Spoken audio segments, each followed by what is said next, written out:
Hello artists, Miss Covington here, coming to you from Woodlawn Elementary School.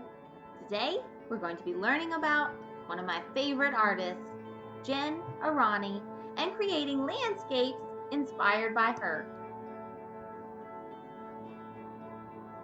Jen Aranyi is a graphic designer, illustrator, artist, photographer, and entrepreneur.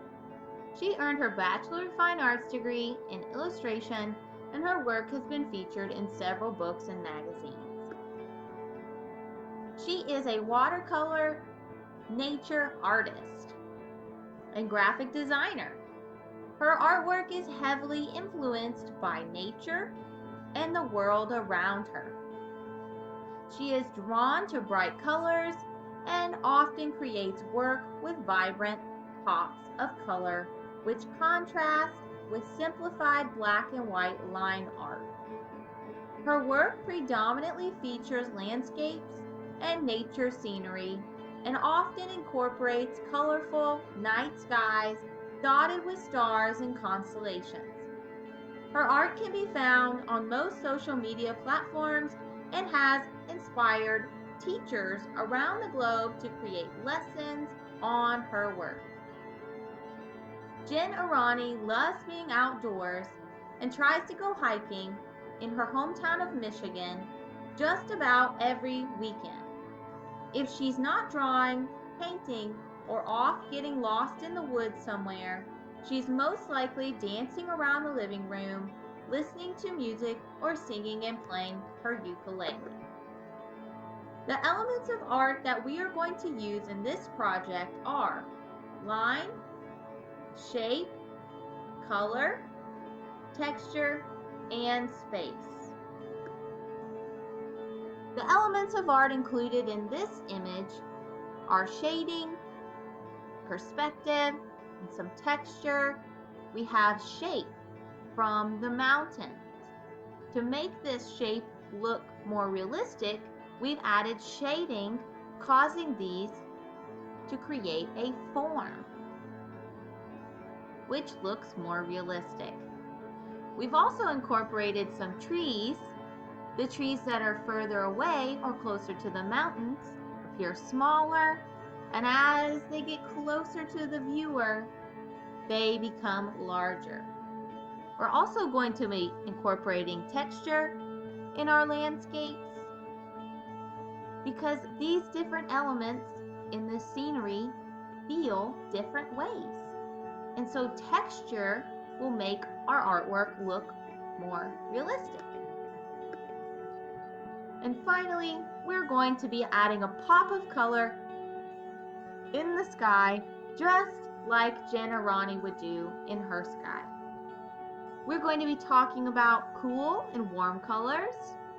You can choose which colors you would like in your sky. To draw our Jen Aranyi inspired landscape, here are some basic steps. There's about 7 or 8 steps in the drawing, and then a couple more different ones when we start to add watercolor for our background. The first step is to draw a horizon line across the circle, kind of towards the bottom of your circle. Then add a broken zigzag line for the back, middle, and foreground. Next, in the second circle, I'm going to add a mountain ridge behind the horizon line.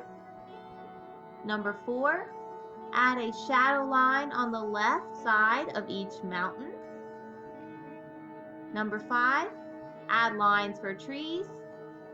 Number 6, add shading in the shadow areas and texture to the mountains. And 7, add branches to the trees. To start our Jen Aranyi inspired artwork, you will need a piece of paper. This is thicker cardstock paper, typically used for watercolor. It's a mixed media paper. It's a little bit better to hold the watercolor and for some of the Sharpies and pen work. You also need a pencil and some black pens. I have some washable markers here. Highlighters will also work as they will wash when water is added to them. We're going to be using those to create our watercolor sky. You will need scissors, and I do have some Sharpies and a paintbrush. The very first thing that we're going to do is we need to make a circle on our paper. I have a bowl here. It's a pretty big bowl. I'm going to use that to make my circle. So I'm going to place the bowl on top of my paper, and with a pencil, I'm going to trace that shape to create a circle. Now, eventually we will be cutting this out. You can do this now if you want, or you can leave the perimeter of your paper here. Sometimes I like to leave it there just in case I make a mistake or it bleeds out. I don't necessarily have to have a messy mat underneath my table here, all right? And then eventually when we get it all detailed in, then you can go along the edge and cut that out. All right, the very first thing that we are going to do is we are going to create a horizon line. You can either start this project out with a pencil, or sometimes I like to start it out with a pen. So towards the bottom of my paper, the circle, I'm going to draw a horizon line.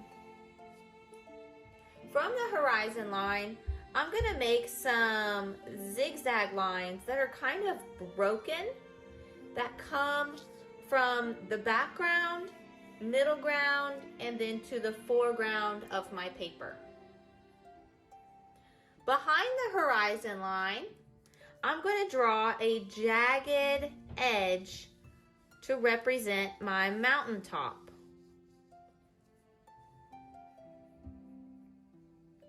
Next, we are going to create these peaks and these areas in behind our mountain to make it look more three-dimensional. So along the left side of each of these mountaintops, I'm going to create a wavy line that comes down and across. So I'm going to start at the top and then come down and across. Starting at the tip of the peak, I'm going to come down and then across. I'm going to try to do that with most of these peaks here. Starting at the top, come down and across. Down and across.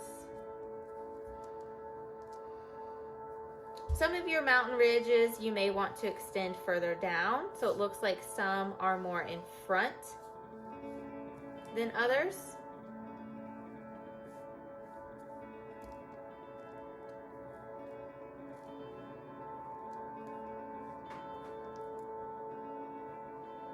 Next, I'm going to create a tree line. The trees that I'm going to add in the background are going to be smaller, and as they come along this initial zigzag line we made, they're going to become larger, and that's going to create perspective in our artwork. So I'm going to start this off by drawing vertical lines along this zigzag line. This is my furthest point away, the horizon line. So along the horizon line, I'm going to create very small and short vertical lines. You can kind of create them wherever you like in your landscape, but these trees are way off in the distance and they're going to appear smaller. Now, as I come down this zigzag line, my vertical lines for my trees are going to become longer. Until I get very, very close, and these vertical lines are going to be quite tall.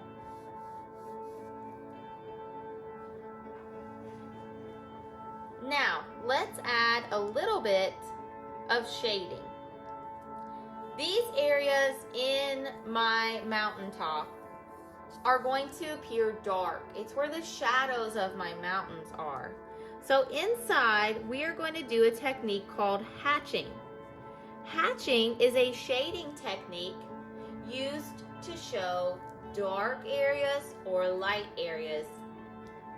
We call this value. You can use lines that all go in the same direction. That is called hatching. The closer these lines are together, the darker your shadow will appear. The further apart these lines are, the lighter your shadow will appear.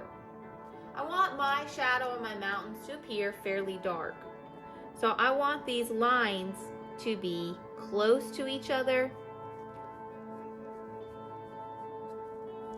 There's another technique of shading called cross-hatching. Cross-hatching is very similar to hatching in that it has lines going in one direction, but also has lines going in the opposite direction. They cross each other. And just as before, the closer these lines are together, the darker your shadow will appear. So you can use either technique to add shadows to your mountaintops. Another element of art that we should add to our artwork is texture. Texture is how something feels or how something looks like it would feel. I know these mountains are made out of rocks and stone, so they are going to appear and feel rough. I'm using short dashed lines to create the appearance of texture on my mountains. You can also use dots. You can also create little areas that are darkened. Maybe there's a little ridge here. Shade that in. Entryway into your mountain. Adding texture. Now I'm going to give my trees some texture by adding branches. You can do this with your pen or you can do it with your Sharpie.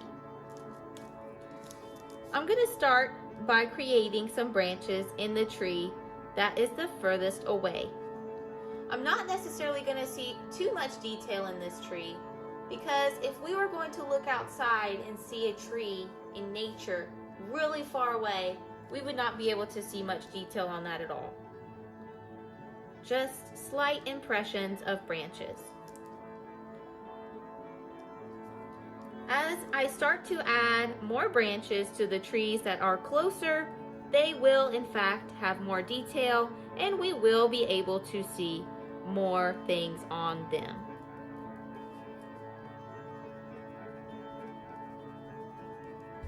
As I get closer, working from background, middle ground to foreground, I am in fact going to bring out my Sharpie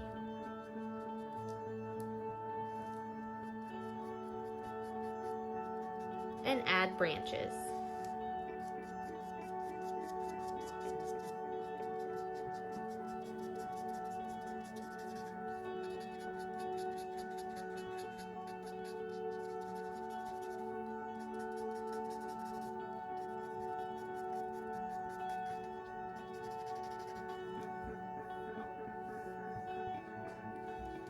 Now that I have my Sharpie out, you may want to outline some parts of your landscape. I like to highlight some areas like the mountain.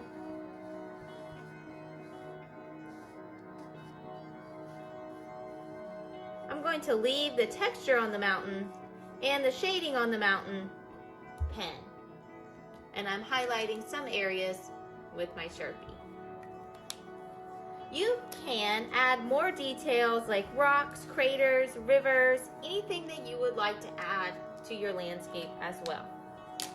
Next, we're going to add some color. Think about warm or cool colors for your sky. What kinds of colors do I have? I have yellows, oranges, and a pink. These are warm colors. They make me feel warm. They make me think of a sunset. I'm going to turn these into paint. First, you need to get some marker and just go along and add some areas of orange or whatever color you're using to your sky. You can also use highlighters as they will bleed as well. So I am coming along, I'm adding it just to my sky, different areas, some yellow.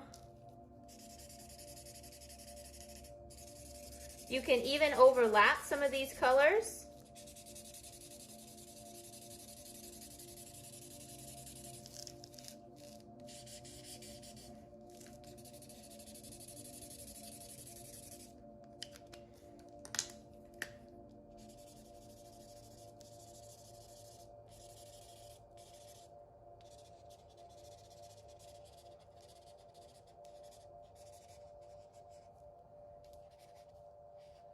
I don't want to get it too much on my mountain. I want to leave them the color that they are. Next, you can add some watercolor. I'm going to add some water just to this bowl, and then with a paintbrush, I'm going to add it into my background.